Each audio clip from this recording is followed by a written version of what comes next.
ஒரு சிம்பிளான immunity booster and வயிற்று வலிக்கு ரொம்ப நல்ல ட்ரிங்க் ஒன்று எப்படி ரெடி பண்ணுறதுன்னு பார்க்கலாம். வாங்க வீடியோக்குள்ளே போகலாம். இது வந்து மாதுளம்பழத்தோல், ஃப்ரெஷ்ஷான மாதுளம்பழத்தோல் எடுத்து வச்சுருக்கோம்.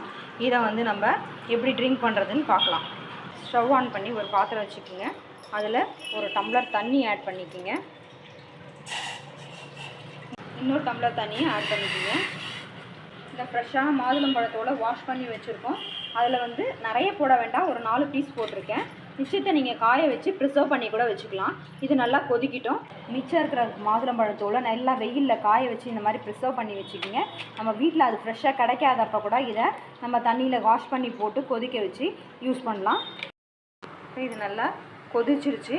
குடிக்கிற சூடு வர அளவுக்கு ஆஃப் பண்ணி ஆற விட்டு மாதுளம்பழத்தோல் ஆற வச்சாச்சு. குடிக்கிற சூடுக்கு வந்துச்சு. இப்போ இதை வடிகட்டி எடுத்துக்கலாம். இப்போ இதில் உங்கள் ஸ்வீட்டுக்கு தகுந்த அளவுக்கு ஹனி ஆட் பண்ணிக்கிங்க. நான் ஒரு 3 ஸ்பூன் ஹனி ஆட் பண்ணிக்கிறேன்.